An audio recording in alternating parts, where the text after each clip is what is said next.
Okay, so good morning, ladies and gentlemen.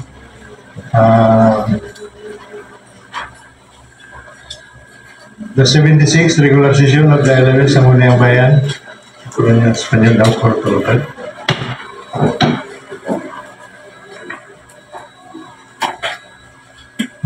May request to be managed for our prayer and our natin.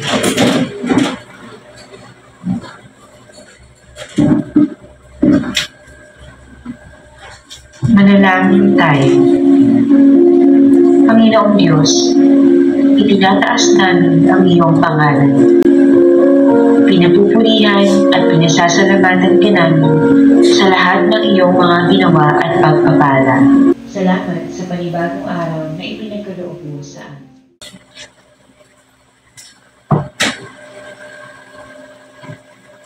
Mga kababayan, ang pambansang awit ng Pilipinas. Hayang magiging nagsasirahan, hayang ng puso sa hindi ko'y buhay, lupang pinilang, kuya ka ng magiting sa manlulubi. Okay, Madam Secretary, please call the roll for members of the Sangguniang Bayan. The honorable members of the 11th Sangguniang Bayan, Honorables Hermain, Chua, Jorda, Gatogay Jr., Bernardo, Sagibol, Dingson, Galan, Ong, Galang, and Reyes. There are 10 council members in attendance. So we have quorum, so we proceed.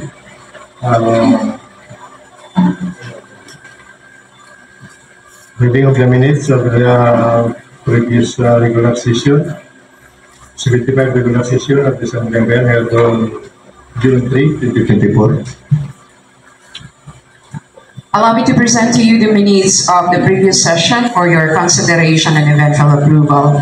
Minutes of the 75th regular session of the 11th Sangguniang Bayan of Sopronio Española held on June 3, 2024 at the session hall of the Sangguniang Bayan, Sopronio Española, Palawan. This particular session was attended by the majority of the Sangguniang Bayan members. The temporary presiding officer, Honorable Dualaira, may call the session to order at 9:39 in the morning. The secretary then called the roll after the prayer and the singing of the national anthem. With the attendance of the majority of the Sangguniang Bayan members, the presiding officer declared the presence of a quorum to transact official business.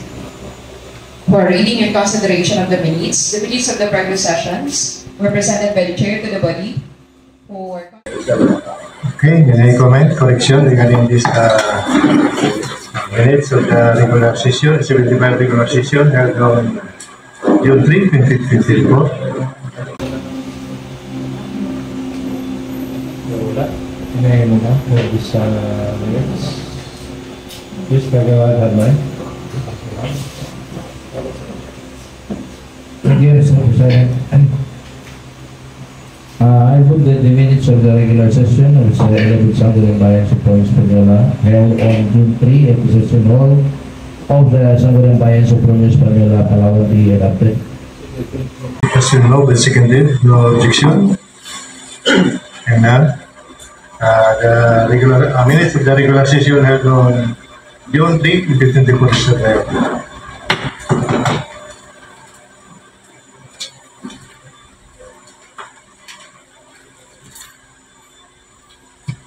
Okay, next, privilege and question now. Sarah.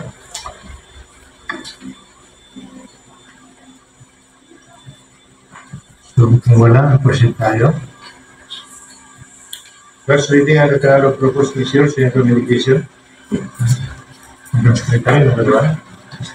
Communication from the Municipal Mayor of Nera Palentesorio requesting authorization to enter into Memorandum of Agreement MOA with the Provincial Government of Palawan for co-management of evacuation center in the Municipal Government of Sopronio Española, Palawan. Special report to Committee on Rules. To Committee on Rules. Communication from the Municipal Mayor of Nera Palentesorio requesting to pass a resolution programming the unexpended balance of the Local Disaster Risk Reduction and Management Fund, LDRRMF, for 2020 to 2023 under the Special Trust Fund amounting to 9,081,542 pesos and 18 centavos. Monsieur, refer to Committee on Finance. To Committee on Finance. Number 3. Proposed resolution requesting the Honorable Mayor of Darapailete Osorio for assistance in providing for a Liga ng Barangay Office with a conference call introduced by LND President Councilor Jesse Chigala. Again, this Monsieur, refer to Committee on Finance. To Committee on Finance. Next, Committee report. Number 1, Committee report number 2024-22. Committee of Public Works, Transportation, Communication.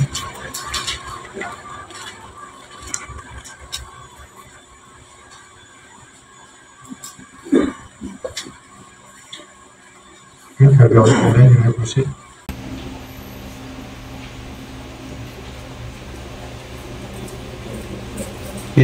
Thank you, Mr. Presiding. Committee report number 2024-22, submitted by Committee on Public Works, Transportation, Communication, and Disaster Risk Management. Subject, review of Barangay Ordinance number 2024-01 of Barangay Lapok, otherwise known as Amendment of Barangay Ordinance number 2019-01, an ordinance declaring the provincial road between the Barangay Hall compound and Alcuna residence as entrance in the road between the Barangay Hall compound and Labog Elementary School as exit road during Market Day every Wednesday of Barangay Labog, Sopronio, Espanola, Palawan, and providing penalty in violation thereof.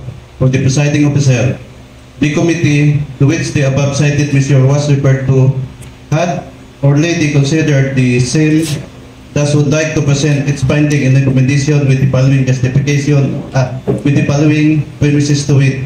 Number 1, that Barangay Labog Ordinance number 2024-01 was adopted by the Barangay Council of Labog to declare the road between the Barangay Hall, Alcuna residence, and the elementary school as one-way passageway, one as entrance and other as exit every market day or during Wednesday. Number 2, that subject enactment is intended to ensure the safety of the residents and the general public utilizing subject roads during a busy day. Number 3, that the Barangay Council act in furtherance of its duty to promote the general welfare of the inhabitant as provided for the Section 16 of the Local Government Code in is responsive to the mandate function of Sangguniang Barangay as provided in the Section 391 of the same code, which state that the Council shall enact ordinance as may be necessary to discharge the responsibilities conferred upon it by law or ordinance and to promote the general welfare of the inhabitant therein. Number 4, that Section 21 of the code herein cited permit any city, municipality, or barangay through a duly enacted ordinance to temporarily close and regulate the use of any local street, roads, thoroughfare, or any other public place where shopping mall, Santi, Playa, or night market or shopping area may be established in where good merchandise, food, stock, commodities, or articles of commerce may be sold and dispensed to the general public. Number 5, that Section 391, clause parenthesis 14 of the Local Government Code authorized the Sangguniang Barangay to impose fines in amount not exceeding 1,000 pesos for violation of Barangay Ordinance. Number 6, the Public Act number 11362 or the Community Service Act allows court to impose community service where the violation or crime was committed instead of serving the penalty in prison in order to decongest prison in the country. Findings and recommendation. Foregoing considered, the committee is in opinion that the enactment of subject barangay ordinance is within the ambit of the law, providing for the power of the Sangguniang Barangay. Thus, the committee finds that the ordinance passed is valid in accordance with the law. Wherefore, the committee recommends to approve the same and these findings to be forwarded to the concerned barangay council for information and reference prepared by yours truly, Chairman, Committee on Public Works, Transportation and Communication, Concord, Honorable Alsaniki Bernardo, Chairman, Honorable Jonathan Tichua, Member, Honorable Distado Itingson, Member. Okay, any comment, correction regarding this committee report number 2024-22? Wala? Okay, can remove. Okay, thank you, Mr. Presiding. The committee report number 2024-22 submitted by Committee on Public Works, Transportation and Communication is moved for approve. Okay, that has been moved. Committee report number 2024-22 is approved for that.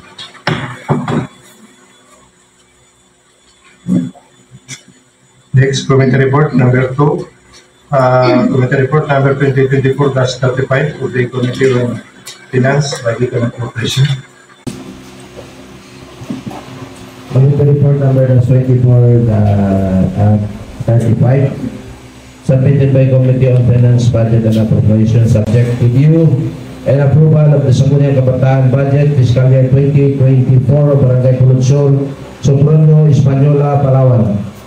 Representing observed, the committee to which the cited measure was referred to had already considered the same. I would like to present its recommendation, the following justification to it.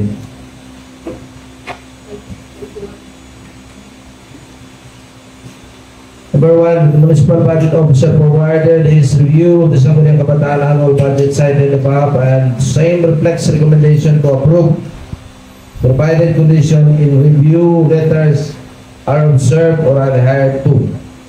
Number two, that the appropriated budget for Sangguniang Kabataan of Barangay Pulut Interior has a total amount of 486,574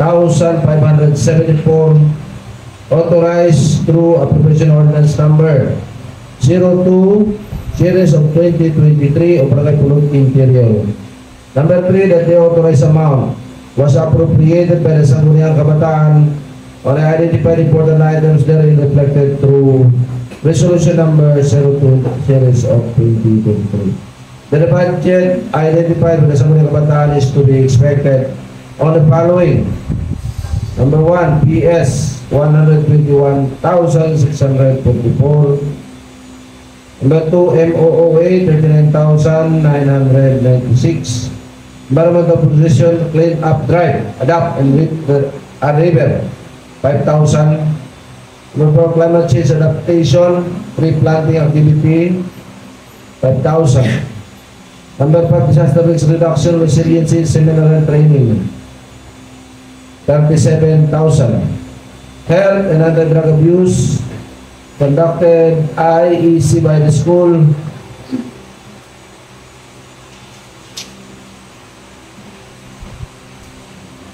17,000.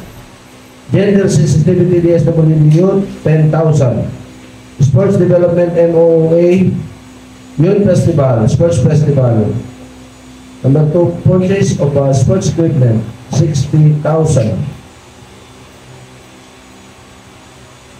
Purchase of sports equipment 30,000. Capability Building MOOA I Fidelity Band /TEB 20,000. Two, contribution to organizations 10,000. Number 10, Linggo ng Kabataan MOOA I Youth Congress 30,000. Number 2, Barangay Foundation Day 100,000. With a total amount of 364,930 pesos. Number 5, the object of expenditure budgeted for PPA identified in the ABYIP of the subject sa mga kabataan o Barangay Pulut Interior. Number 6, that the subject fiscal budget was found to be non-compliance of the provision of Section 3.3 of the LCA, which requires that approved budget be forwarded to the Sangguniang Bayan in 10 days to the budget officer. Findings and recommendation.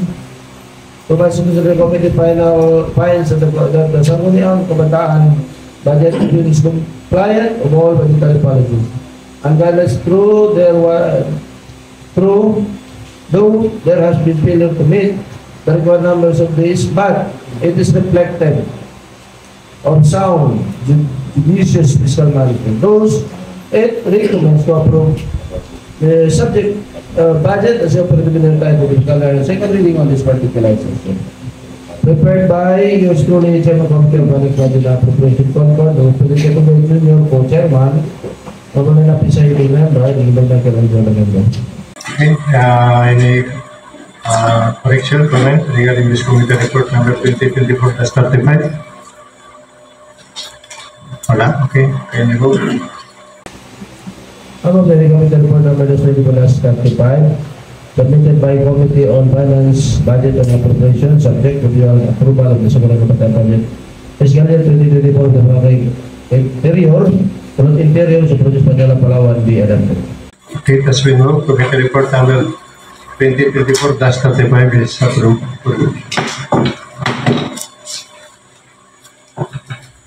Committee report number 3, committee report number 2024-48, committee on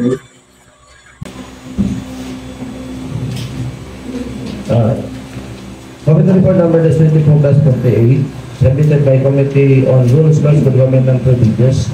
Subject request for the adoption and endorsement of econ map of the municipality. For the presiding officer, the committee to which this subject measures referred to consider had already done the same and would like to report its findings and recommendation with the justification listed here under. That the Municipal Econ Board endorsed through Board Resolution number 2020-02 dated October 6, 2023 and updated econ map of the municipality to which demarcates a different territorial American zone.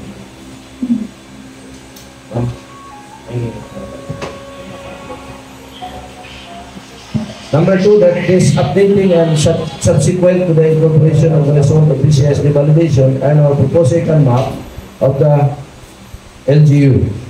That the municipality's econ map was last updated in 2026.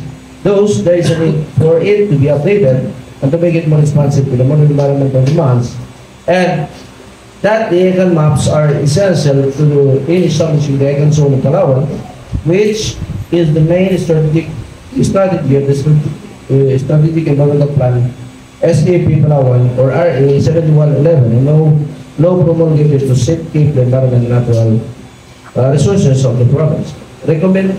Findings and recommendation based on the foregoing, the committee finds that the endorsement of the updated econ map of Province Manila is highly necessary, and it has already been almost 13 years since that last update of the map. Therefore, the committee recommends to adopt and endorse the econ map of the Province Manila Palawan Council for Sustainable Development, the color for second reading on this particular episode. Okay, may comment, correction regarding this committee report number 2024-48? Wala? Okay, can you go? I'm of the committee report number 2024-38 directed. Okay, as you know, committee report number 2024-48 is approved for election.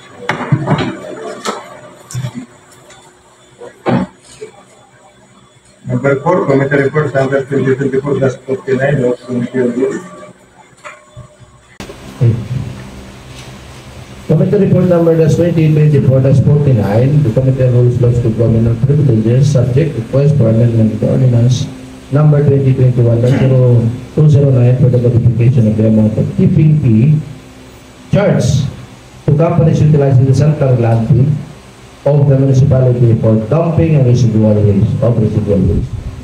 For the presiding officer, the committee tasked to consider the subject measure and had already convened for its recommendation, and I would like to present its finding and recommendation with the promises.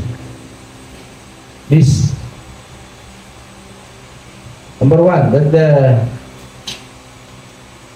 municipal mayor, through a letter dated March 21, 2024, had conveyed agreement by the ESWM during the regular meeting held on March 20, 2024, where they decided to increase the amount of fees located for the use of sanitary landfill. Number 2, that the subject recommendation requires the amendments of an existing ordinance number 2021-209, which was approved March 20, 2024. Number 3, that the cost of the waste processing and maintaining of the landfill, the amount charged, 500 for every cubic meter, no longer equates with the expenses of the LGUs units, only tantamount to 0.50 cents per kilogram. Number 4, the LGU needs to increase the fee to cover the cost of managing the facility, and such the fee must be increased to 5 pesos per kilogram. Findings and recommendation. Promises consider the committee shares the opinion and the amendment. It is needed since the cost of maintaining the facility has also increased and does not equate the expenses anymore. Wherefore, the committee recommends to pass an ordinance amending ordinance number 2021-0209 for the increase of the amount of keeping fee declared particularly in the next regular session. To prepare your student chairman, Committee on Rules, Laws, Government and Privileges. Number Concord, Honorable President of the Vice Chairman, Namalala Pisahikul Member, Honorable Michael L. Defendant. Any comment, correction regarding this committee report number 2024-49? Okay, wala. Yes, Kagawad Galan, you want to comment? Hindi po ako tututo dito sa pag-increase. Ang tanong ko lang po, kasi ordinance po ito. So, nag-amend po tayo na isang ordinansa, lalo po financial matters. So, nakapagtanda po ba tayo ng panibagong public hearing tungkol sa amendments? Kasi actually, tinututulan na dati ito ng City Nickel na mataas daw po talaga ang sigil. Ngayon, kung magdadagdag pa tayo, baka hindi na ma-realize. So, sa atin naman, kung makapag-conduct po tayo ng panibagong pag-hearing, mas maganda. Kaya nga, tanong ko kanina yung dating author dito, kung na-invite siya, kasi bilang author ng isang ordinansa, dapat na-invite po siya sa society. Sige po. Yun. So, Kagulan Mike, anong save mo? Nakapagdala. Meron na. Meron pa na, meron na. Mayroon mo bang may pakita ko pa kapila yung sa... May minutes to? Ito lang ang dalang sa sarili. Saan? Baka pwede ko natin makita. Kung mayroon naman, meron po ba? Kung meron naman kayo, walang problema. Yun doon sa PTP. Kasi kailangan po talaga dito yung representative ng mining kasi concern po ito ng mining. So, meron po. Nakapagkanta po dito ng public hearing. Masaan na yun? Yung mga membro. Pero may representative po ng mining dito. Kasi dapat yung author, dating author, kasama din po. Kasi sabi ng author, hindi dito sa 95. Sige po, Mr. President. Isama na kasi kami sa deciding dun sa proposal ng kabila na mining. Kasama na dun yung pagpapagpapil. Okay naman po sa kanila. Pero ang si Pinigil hindi nyo nabitaan. Parang wala dun. Ang si Pinigil daw ay hindi nabitaan.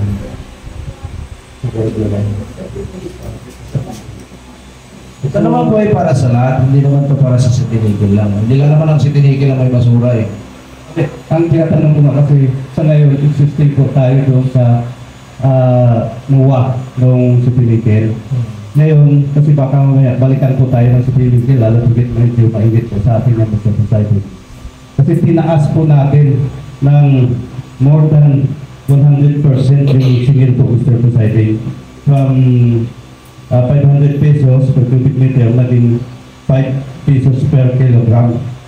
So kung i-multiply po natin yung 5 pesos sa 500 kilos, napakalaki po yan, Mr. Presiding. 2.5 po yan per cubic meter. Pacheck lang po natin, Mr. Presiding, kasi parang masyadong malaki. Masyado na po bang malaki ang 2.5? Maliit po yan. Titingnan po natin. Ano na po natin, nagkataasan naman din po. Kahit nga po yung nickel, nagkataas na rin. Mataas po yan. Kaya, kung i-base po natin doon sa napakaliit po, sintabo lang po per kilogram. Tingnan po po. Okay. Kung titingnan po natin, Mr. Presiding, mas mahal pa po itong babayaran ng tipping fee doon sa presyo ng ore ng City Nickel. Kasi 2.5 po ito per cubic meter eh. Kung kukumpitin natin, yung ore po natin wala, kaya sa 2.5 yan eh. So 5 pesos, multiply mo sa 1 ton, 5,000. Multiply mo sa isang truck, 10 tons, 50,000 per truck. Ngayon, 5 cubic lang po, ang 5 tons lang po yung truck, ano lang yun, 25,000 per truck ang babayaran po nila. So sobrang laki, Mr. Presiding. Kaya yun po ang inaarayan ng company. Pakumpute lang po, kahit doon lang po natin titingnan sa computation, masyado po malaki masyado. Thank you po, Mr. Presiding. Kasi mula doon sa 5 centavos per cubic meter, napunta po tayo sa 5 pesos. Alayo po, Mr. Presiding, ng difference. Thank you po. So ba, basura pala isang truck, di ba, sabi natin 5,000 lang. 5 tons rin. 5 tons times 5 pesos. 55,000 isang truck. Maliit na po yan, Mr. Presiding. Titingnan mo. Kasi, Mr. Presiding, yung itatapon na naman nila, residual waste. Ang residual waste, yung mga basura, hindi na po nabubulog, wala na panginabang, mga toxic materials. Hindi, napakakunti lang yan kung titignan mo, Mr. Presiding. Hindi naman ganun talaga kalaki ang ginatapon nila. Kahit mag-research po kayo sa solid waste management natin, napakakunti lang po. So, tapos, mamamahalang pa tayo sa 5 pesos per kilogram. Napakaliit na po yun, Mr. Presiding. Hindi yung quantity. Kaya nga napakaliit nun, Mr. Presiding, kung mina ang usapan. Kasi halos hindi nga sila nagtatapon din dyan eh. Para lang may requirements lang sila. Yun lang naman ang ano dun. Kung hindi naman sila talaga yung sabing may basura na gano'n na kalaki. Tayo po ang nagtatapon doon. Ay tayo din, tayo nagbabayad. Kaya bakit natatakot tayo na itaasan ng gano'n na ano, napakalit lang mo rin yan, Mr. Presiding, kumpara mo sa mga kumpanya na pagka-bilul-bilul po ang kinikita. Wala pong problema yun. Dali lang percent ang tinaasan dito. Hindi lang 100%, no? So, sa increase ba gano'n? Di ba mayroon tayong limit kung ilang dapat na increase? Yes, kagawa na agad natin. Actually, yung proposal talaga na dati natin yan, 5 pesos din. Yan talaga yung totoong proposal per cubic. Kaya lang medyo mataas nga, kinumpir natin. May basura kasi na residual waste nung nag-publicate kami na mabigat. Mayroon din magaan, kaya binalansi ito siya, kagaya ng mga lata, plastic. Malaki siya, pero magaan. May basura naman na konti lang, pero mabigat. Kaya parang kinumpir namin ito na parang yan ang pagkasunduan namin ng mining na sa gitna ng LGU at sa mining nung time ng na-implement yan siya. Yan ang Mr. Presiding.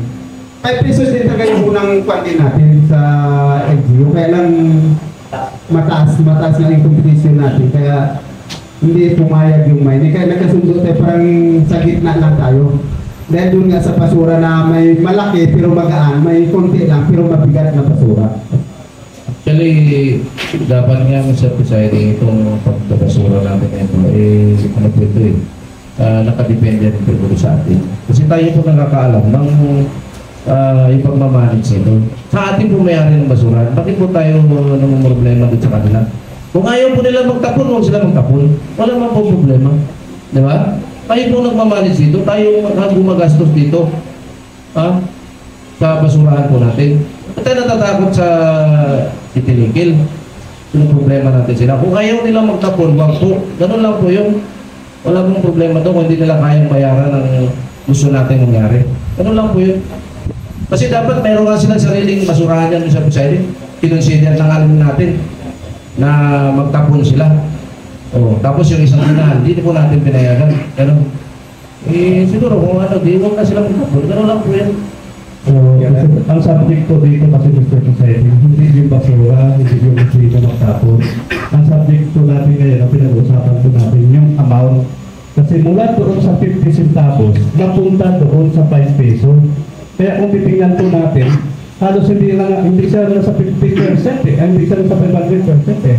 Masyadong mataas Mr. Society. Kaya sa akin naman, yun lang din ang opinion ko, pero nasa bali din naman yan. Kasi ako nakikita ko talaga, tinaas natin na hindi pala tayo nakasigil, hindi pala natin na-implement. Ibig sabihin doon, nataasan pala sila sa 50 centavos, tapos sisingilin natin kung magtapon sila maniningil tayo ng 5 pesos. Sobrang taas, Mr. Presiding. Hindi po tayo tutol dito sa PPT. Kasi collection din po ito eh.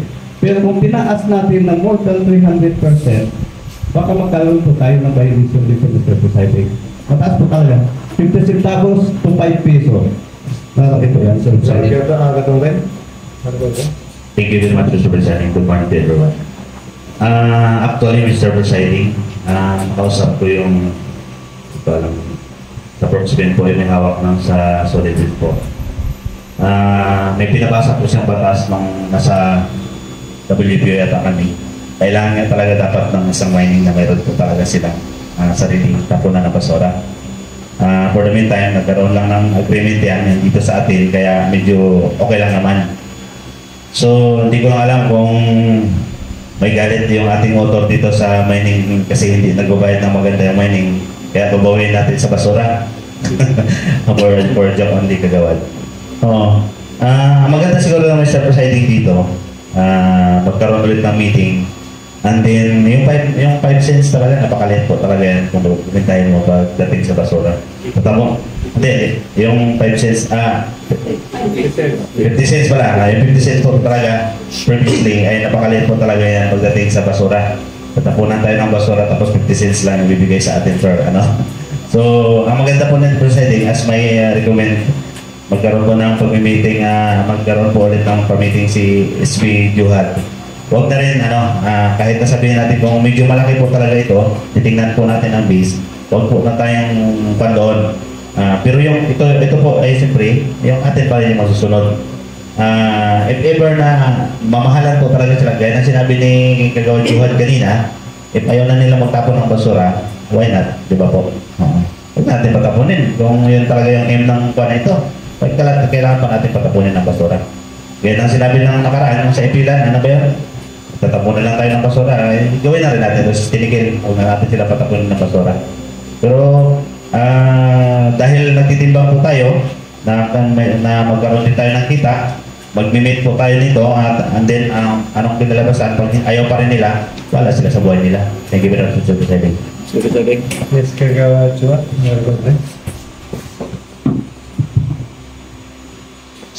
Siguro kung magpatawag si Kagawad Juhat ulit na meeting, baka pwede na natin isama yung si Tinikel para marinig natin yung kanilang opinion.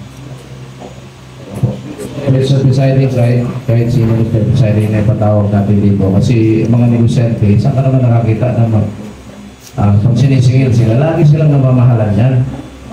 Even na yun Mr. Presiding, talagang kahit siguro ilang sintabo lang ilagay natin, mahal pa rin yan para sa kanila. Kung maaari ng libre, ililibre na lang natin sila. Ganun po yun. Saan ka naman nakakita ng negosyante na namumurahan, laging namamahalan yan. Kaya namin sa Presiding ang sinasabi ko rito, sana po, ito ay atin ito, alam natin, tayo po ang nagmamanage dito. Tayo, Mr. Presiding, ang nahihirapan dito dahil doon sa mga sweldo natin sa mga tao, at kung ano-ano pang mga maintenance sa pagtatapon ng basura. Ngayon yung sinasabi natin residual waste, hindi naman po ganun na yan. Kalakihan. Dahil napakaliit lang po yan ang tinatapon nila. Sinasabi ko ulit na halos wala nga po yan silang pinatapon dyan sa ating basurahan. Complementary lang po. So, para lang po sila ay may masabing sila ay nagpapasura rin o may basura rin tinatapon. Pero sa totoo lang, wala naman po ganun kalaki talagang basura na tinatapon sila. Kaya kami sa Presiding, wala namang ni ano dito na minahalo, ito ay para sa atin. Basura lang po natin ito. Although sila po ay merong mga sa atin, pero ito nga po, ay para lang po sa maintenance po ng ating basura. Hindi po natin pag-uusapan dapat ito. Yung company po, wala po silang kinalaman dito. Ito. Mas kagawad galan? Kagaya po nabanggit ko kanina, hindi po natin pag-usapan kung sino yung mga company na yun. Basta lahat ng company. Kaya sa ngayon po ako doon sa suggestion kanina ni Honorable Fred Gatong na pag-usapan kasi nakikita po natin sobrang laki sa society. Pero kung ako lang naman nag-iisa lang naman ako, pero kung masasama sa akin, hindi naman natin ito inilagap. Ang inaano lang po natin kasi ordinance ito dapat mailagay natin sa tama. Na para maayos ba, para kabilaan, balancing. Hindi natin pinag-usapan kung anong basura ito o saan galing yung basura na ito. Pinag-usapan dito yung singil po natin. Kasi from 50 centavos, naging 5 piso. Ang laki, Mr. Presiding. So, yun lang din. Sanayon po ako sa suggestion ni Kagawad Gatong guys. Maraming salamat po. Kasi dito, pag-review ng Sangguniang Panlalawigan, baka ibabalik dahil masyadong mataas pag meron ang increase. Parang sa palengke natin, na-over yung increase.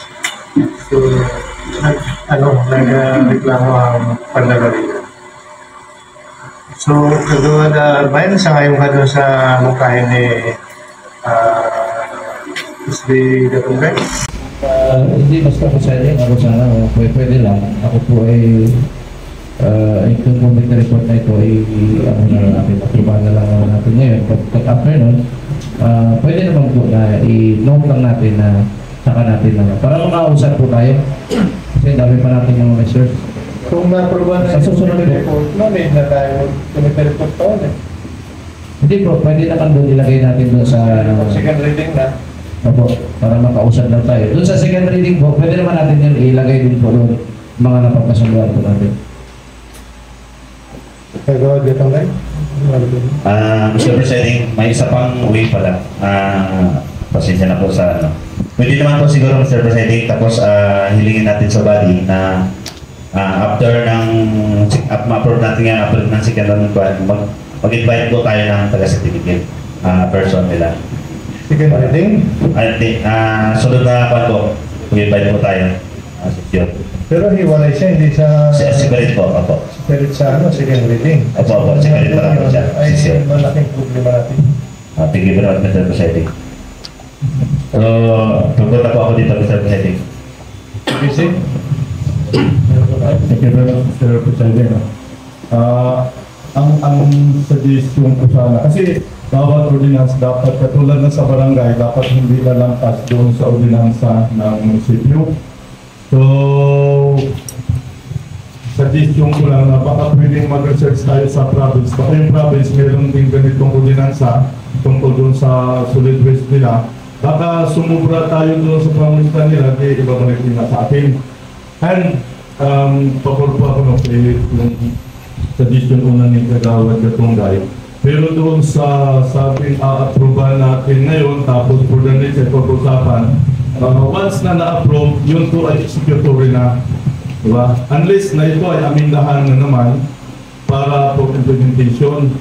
So, dapat pag-aralan mo na siguro ng maganda, para hindi rin kasi masyadong matatuwa ko rin ang mag-estimate. Dapat yung hindi rin masyadong nakaka-agrabyo ng gusto at kikita rin yung munisipyo. Kasi community na 50 cents, i-increase natin ng 500 pesos, masyado mataas para masyado rin kikita nila natin sila. Although na kailangan natin kumita, ayaw na disagree for this ordinance, but yung figure lang ang hindi, parang hindi maganda sa ito sa ating pag-aanalisa. So, ibig sabihin, hindi ka rin sa ayon na aprobahan itong committee report ngayon? Yes po, kasi pag-aralan din, kasi baka naglagay lang, nag-quote lang tayo ng ganitong amount na hindi masyadong napag-aralan. at hindi na daan doon sa proseso talaga, yun yung nakikita ko. Yes, Mr. Presiding, kasi time is gold na, Mr. Presiding. Kaya sayangin natin yung pagkakataon. Pabalik-balik lang tayo. Ganito, Mr. Presiding. Kung mayroon po kayong suggestion na kung magkano po, pwede naman po. Kasi tayo ng mga body, tayo nag-decide talaga rito. Pagdating naman dun sa takot natin dun sa, meron tayo po tayong libro ng local government code in 1991 na sinasabing tayo po ang mag-utilize nito. Tayo po ang mag-decision dito. So, with that siguro, magbigay po kayo ng amount para po dito kung magkano po ang pwede, kung natataasan po kayo. Kasi kausapin natin yung mga company na yan, ganoon din po sasabihin niya sa atin. Mataas po yan, mataas ay 50 cents lang, natataasan na na eh. Wala po silang hindi mataas, lahat po mataas yan. Ganun po yun. Kaya kung mayroon po kayong masabi na ganito, mataas, edi kung magkano po ang pwede po natin na mapagka-agrihan dito, kung ilang sintabo o ilang ganun po. Mr. President, agree po ako doon sa suggestion ni Honorable PC, Kapitan GC Galang. Kaya nga sabi nga po, dapat pag-aralan muna. Kasi pag-approve na po natin dito sa committee, hindi na kailangan magkandak pa ng committee hearing o public hearing. Pag-approve po ako sa suggestion ng Kalawag ito na, yung una yung suggestion. Kasi kung titingnan po natin dito, may balik dapat ito sa committee at pag-aaral. I-invite yung sutilikin, ipilalikin, yung concern. Kasi parang kinti po ito eh. Magkano po ang kinti ngayon? Piso. Di po ba? Walang 50 centavos kayo na kinti. Benta mo na 5 piso yan kung may bibili. Di ba? So, ibig sabihin, napakalaki Mr. Society. So, dapat ibalik mo na, hindi natin tinatanggihan ito. Ang atin lang naman ito, yung tamang presyo. Ngayon, so ngayon kasi, mag-approve tayo. Tapos hindi natin, saan ba tayo mga ngapa? Mag-suggest tayo. Saan ba, anong tamang figure ang ibigay natin na wala tayong sapat na pasyan sa society. So, hindi naman siguro kabigatan na ibalik muna natin sa committee at pag-aralan ng gusto ng committee. Mag-invite ng concern, yung tamang mga company. So, yun lang din, Mr. Presiding. Hindi naman natin kinakontrayan kagawad nyo ha. Malagay lang tayo po sa maayos. Maraming po salamat. Kasi itong amendments po natin, dadaan po yan sa review ng province. Pagdating doon sa review ng province, tatanamaan naman po tayo, kagaya ng IT natin. Natapubima tayo eh. So, dapat dito palang naayos na po natin. Maraming salamat po. Yan laging apurahan. Yan ang nagka-problema. Kasi tulad dito ngayon ng ating creation ng position. Yung ating budget, instead na pirma ni Mayor, si admin na ang pumirma dahil sa kakaapura. Di lalo ngayon nagkalit-silit na. Pero naman. Dito lang muna tayo Mr. Presiding sa ating pag-uusap kung dito po sa ordinance na modification po ng PPP. Mr. Presiding, bakit po tayo matakot na may mga review naman po tayo? May mga review na nagsasuggest na ganito ganyan. Normal lang po yun, lahat naman ng mga legislation, hindi naman agad-agad perfect yan eh. May mga pagkakamali rin po yan. Kaya nga po, meron mga mas mataas pa sa atin, mga provincial board member, na kung ano po masasabi nila doon sa ating proposal. Anyway, kung gusto po natin patagalin pa talaga ito, wala namang problema. Kung ano po, okay po. I arrest my case po. So, sa ngayon na hold down na ito? Itibol pa rin na po. Wala namang po problema sa akin. Kung may, dahil lahat tayo ay legislative body, pwede naman pagbigyan ng ating mga... Okay, so, ano po tayo? Committee report number 2024-49 is table budget. Calendar of business, letter A, unfinished business, from previous administration land, from previous issue land, business for the day, second reading. Number 1, draft ordinance number 2024-24, up to 41. Ruling adapting the disaster risk reduction and management, resiliency, both consequence manual. May draft na ito? Okay, Mr. Presiding,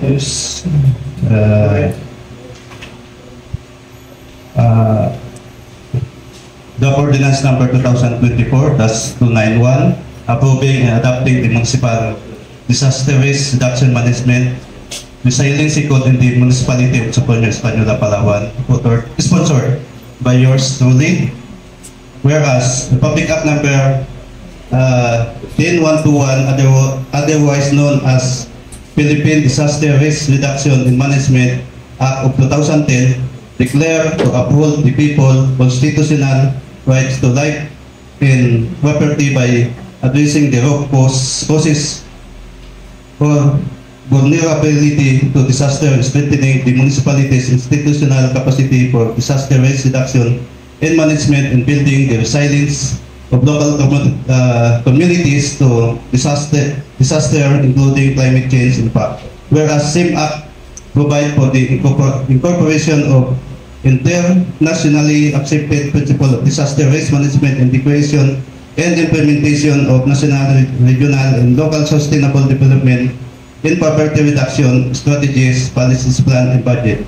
Whereas the local government code, the local government unit of Soponyo, Espanola recognize the needs for a code that shall provide for the development of policies and plans and the implementation of action and measures pertaining to all aspects of disasters reduction and management, including good governance, risk assessment and early warning knowledge, building and awareness rising, reducing underlying risk factors, preparedness for effective response in early recovery in climate change adaptation. Now therefore, on motion yours truly, duly seconded by Blanc, be it enacted as it is hereby ordered by the Sangguniang Bayan that.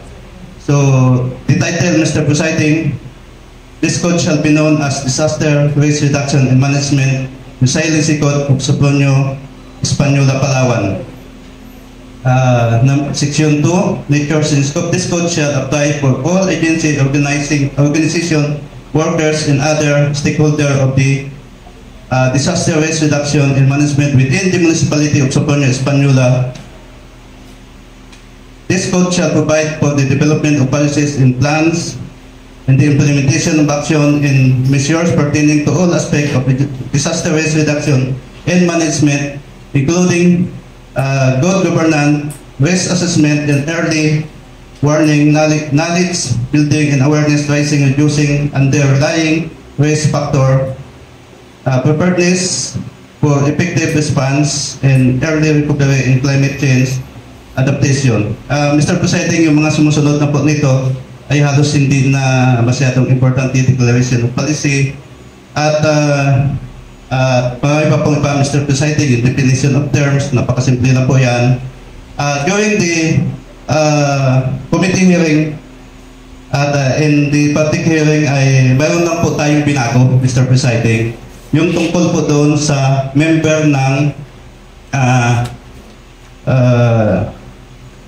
MDR Council, Mr. Presiding. Doon po napansin po natin, Mr. Presiding, ang binago po dito kasi as a chairman of Committee on Disaster Risk Reduction Management ay hindi po tayo napasama. Kaya yun po ang naisuggest natin na bakit napunta sa committee ko na pagdating po dito sa code, hindi po ako member ng council. Kaya sinama po nila, Mr. Presiding. Kaya na-okay na po, kaya naka-ano po ng dilaw yan, ayan, Mr. Presiding. Dati kasi kasama lang din yung SB on Environment, hindi po tayo kasama, so napasama. Pangalawa po dito, Mr. Presiding, yung doon sa computation ng kanilang mga hazard pay.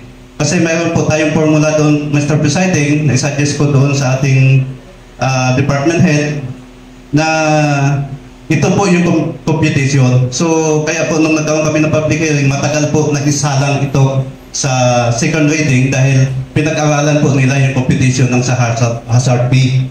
So, mayroon po tayong standard na sinusunod at yun naman po ay nakita po nila at na-agree po sila doon sa suggestion po, Mr. Presiding. So, yun lang din po ang mga pagbabago, Mr. Presiding. So, kung mayroon pa pong iba, masyadong mahaba po ito, pwede pong magtanong na lang. Pero tingin ko yun na lang din kasi isa-isa na po natin to, Mr. Presiding.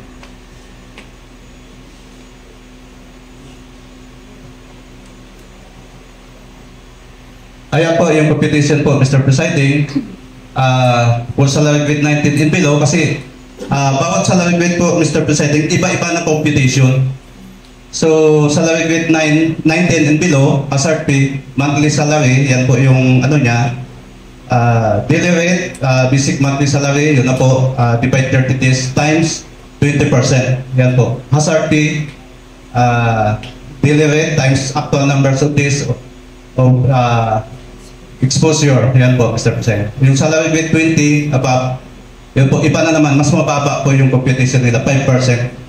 So, yan lang po ang pinakaiba, Mr. Standard po yan sa national, Mr. Presiding. Kasi dati po, Mr. Presiding, magkaiba. Nakita ko doon sa formula nung pinag-aralan ko po ito. Mataas. Salungat po siya. At saka may ano po siya, uniform, 20%.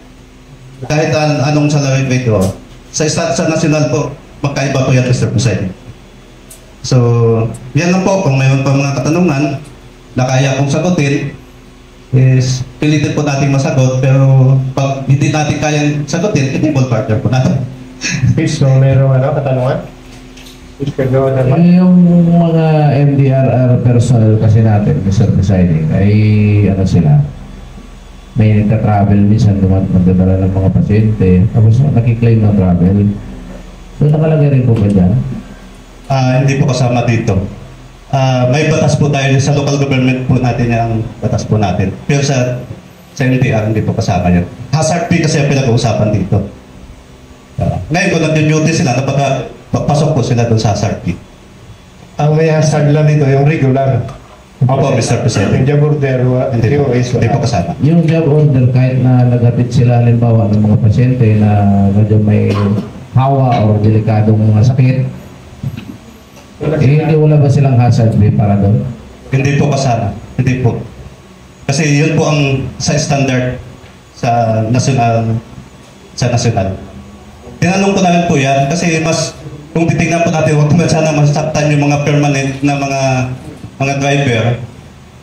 Yung ating mga job order po minsan masisipag pa to compare sa tinanong ko na po yan nung during the meeting nandito po sila lahat. Hindi daw po talaga kasama at yun din po ang policy ng national. Di ba natin pwedeng ilagay dyan sa Presiding? Magkakaroon po tayo ng violation pag bibigyan po natin ng hazard fee. Kung wala sa batas, wala tayong magagawa. Considered hazard na rin po yun pag nagdala sila ng mga pasyente na delikado. Let's say may COVID o kaya may tawag nito, yung may sakit sa atay, ano yan? HEPA. O considered hazard po yun. Kaya sila po, may mga midwife personnel tayo dyan, may mga driver natin. Siguro magpasa ng ordinansa sa una yan. Tama po yan, Mr. President. Code kasi ito pinag-uusapan, Mr. President. Yung code, mas mataas po sa ordinance yan, sa local ordinance. Kaya may hirap yung isisingit natin. Pwede po natin tama po si Vice na maggawa tayo ng panibagong ordinance na bigyan lang ng kunting kaginhawaan ba, upabuya itong mga driver. Talagang kawawa yung mga driver, nagigising ng alauna, 12 ng gabi, tapos hindi natin bigyan. So, hiwalay na lang po natin siguro yung kagawad. Kawawa din naman talaga sila. Nakuha ko yung pagtulog. Yun nga po ang nakikita ko dyan sa Presiding, hindi siya patas para dun sa mga driver natin dahil yun nga, masyadong ating gabi na. Ang maganda siguro niya kagawad, lahat ng sa MDR, irregular sila. Para walang lugi. Kasi may iwasan yan, medyo border talaga. Opo. Serious para maparami lang sila. Tama po yan, Mr. Presiding. Pati yung sa penalty, binago namin yan Kasi sobrang taas yan. Yung penalty, binago po namin. Kasi allowed lang po tayo ng 2.5 lang. 2.5 lang po tayo. Binago po natin sobrang taas. Hello.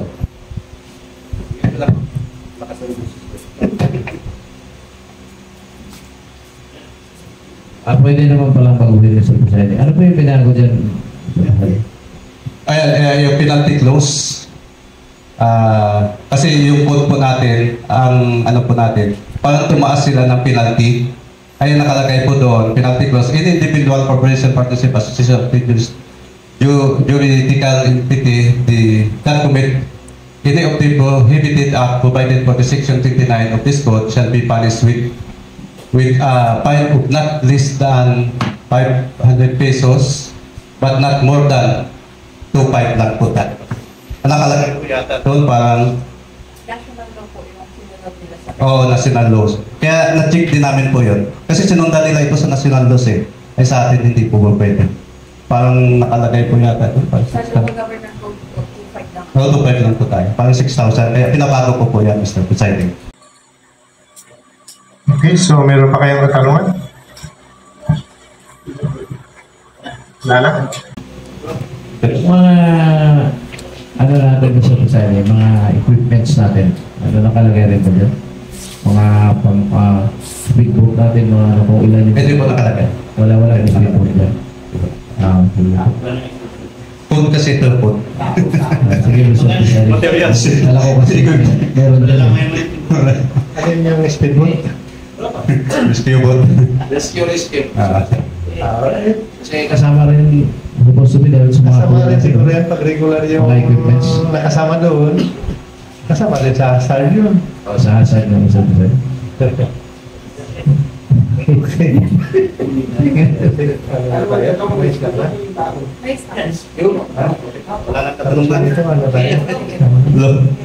Wala na? Okay, so kung wala na, Maraming salamat po sa mga magagandang katanungan.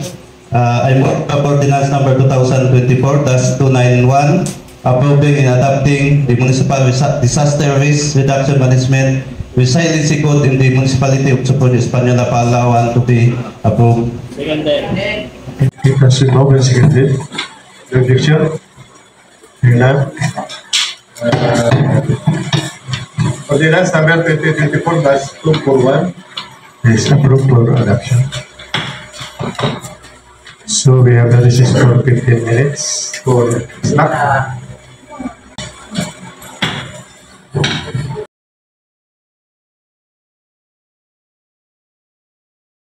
Okay, so we resume.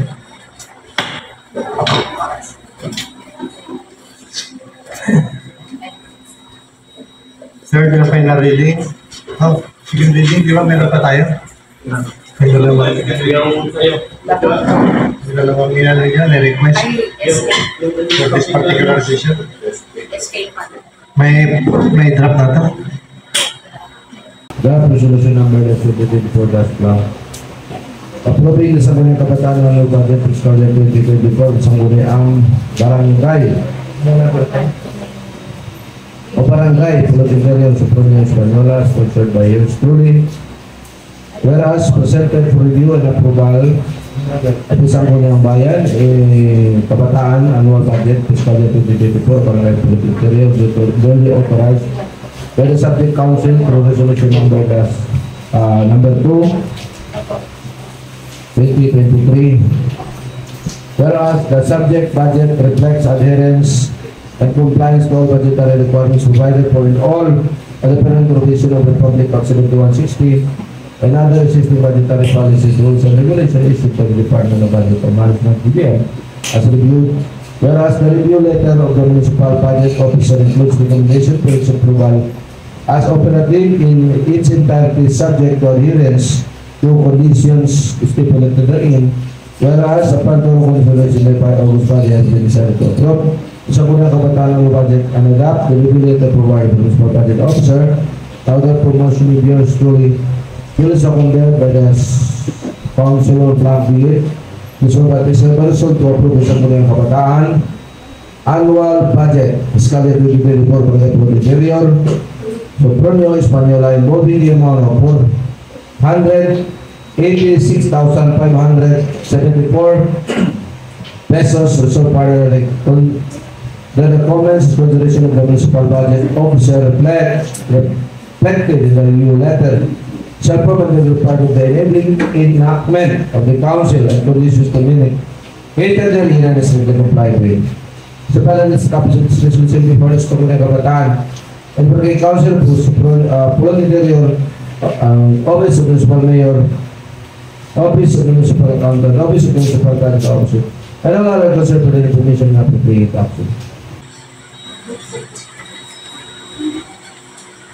Okay, any comment, correction regarding this draft resolution number 2024-241?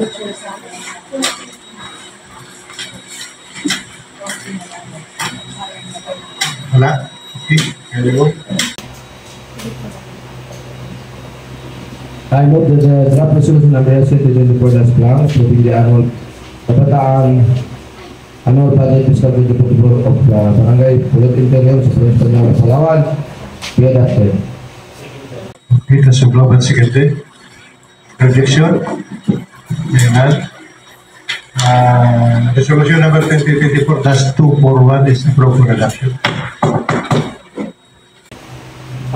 Itong adapting and adapted environmental critical areas network map the municipality and University of Palawan Council for Sustainable Development PCSD adopt to further table partner Mr. President. Okay, this is your table partner.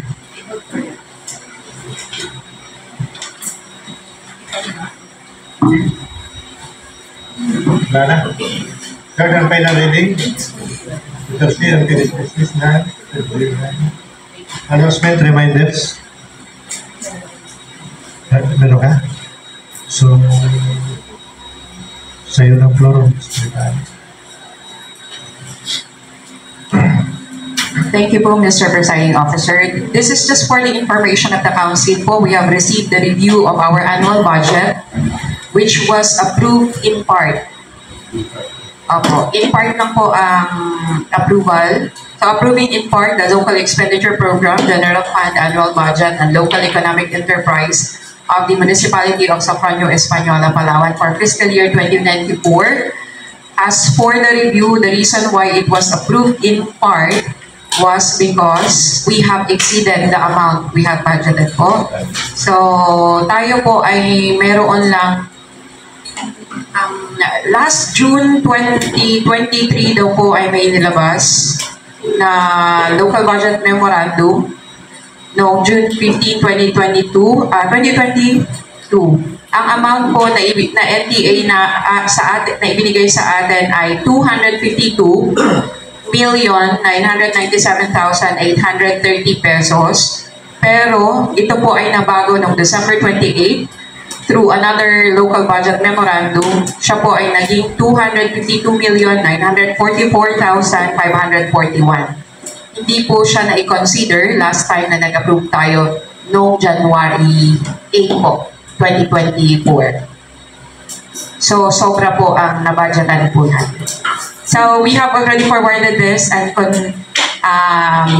consulted our municipal budget officer. And as for the municipal budget officer, i-consult niya po pa po sa ating provincial budget office. So, magbabawas ng mga napunduhan. Yun po, aantayin po namin yung recommendation po ng Then, as for the, if you could remember po, meron tayong creation ordinance last time, just for the information of the body po. I have already went to the Sangguniang Panlalawigan office.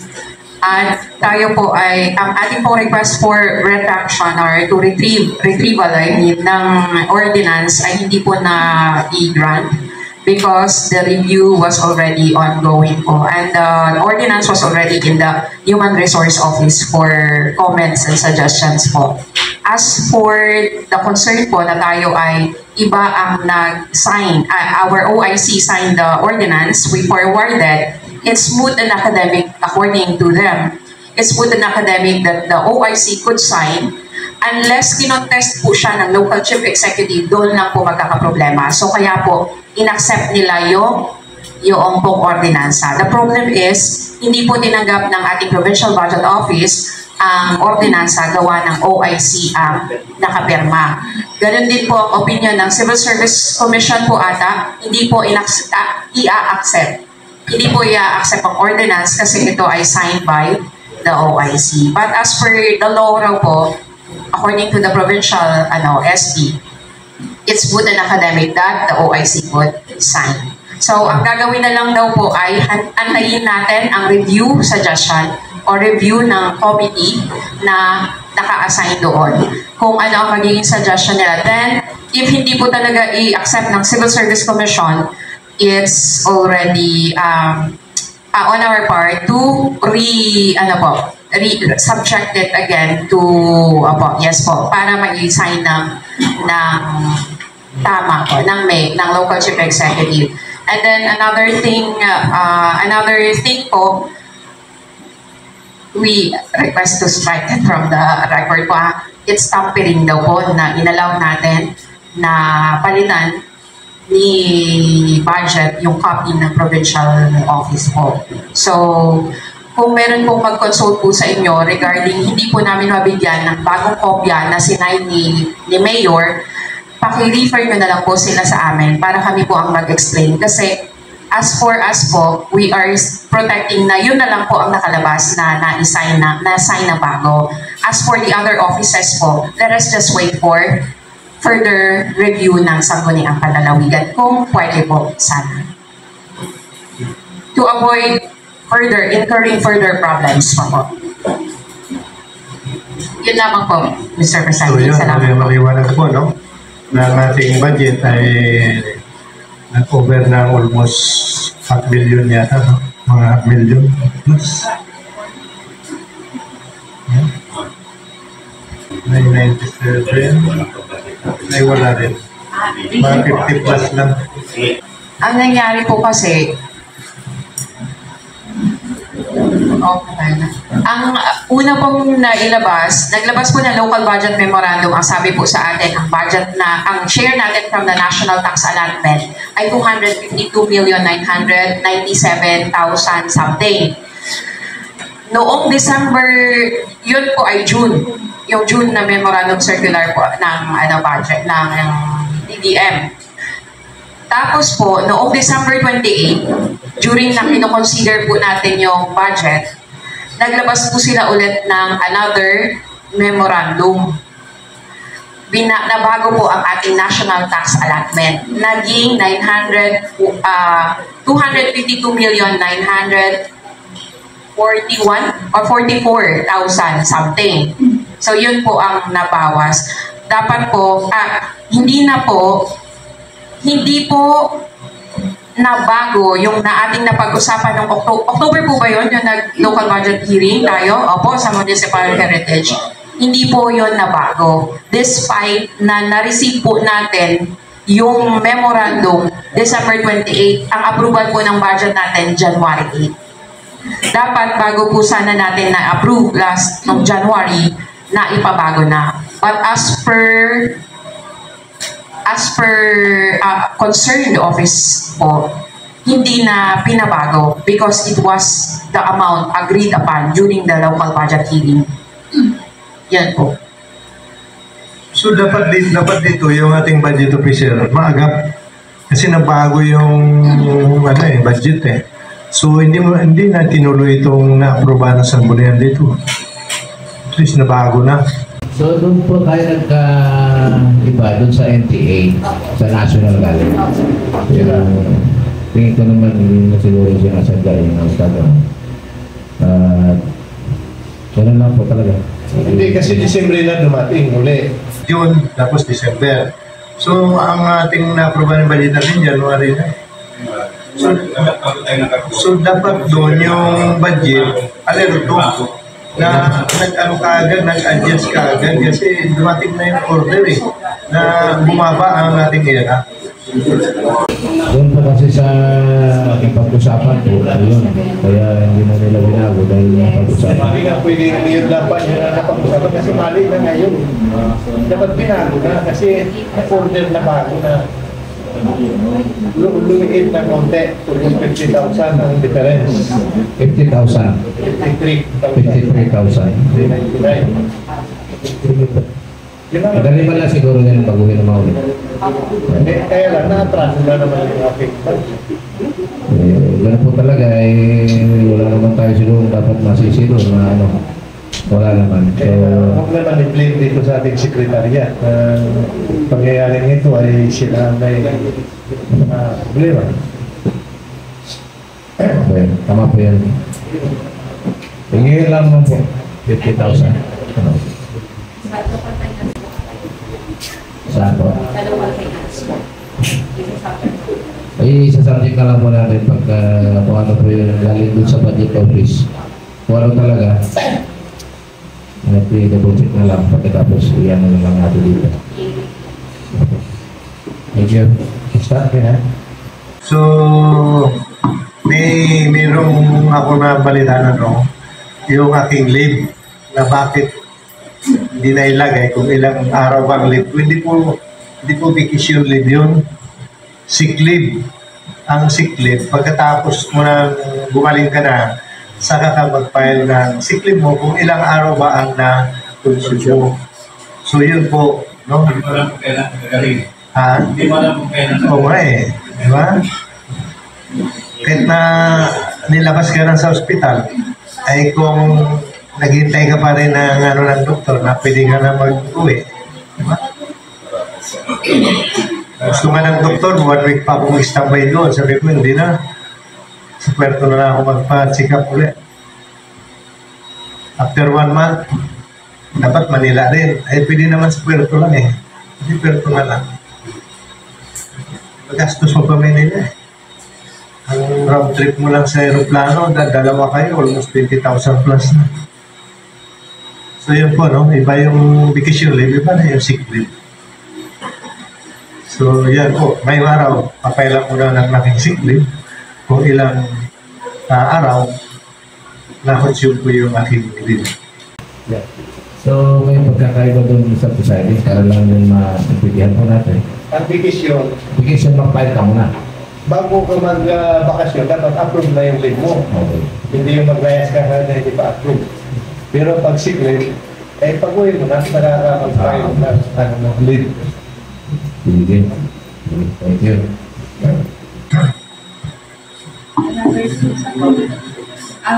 Yung documents ko para sa ordinance passport. Mr. Presiding, Yes. Yes. June 24, holiday tayo, di ba? June 24, holiday tayo. Kasi pista na lang kasi June 12. June 24. Holiday din. June 12, holiday rin. 10.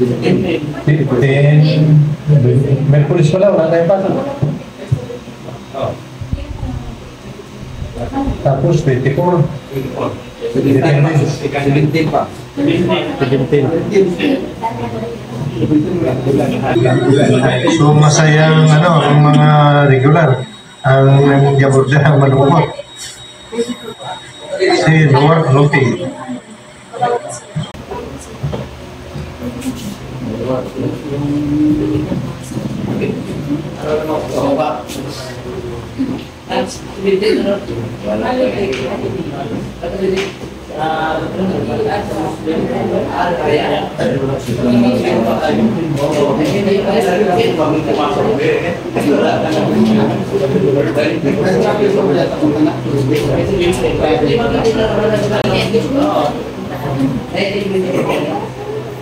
Okay, so meron pa? Wala na? So, I move to adjourn our session. okay, that's it. Number seconded. No objection? Yung na, our regular session for today's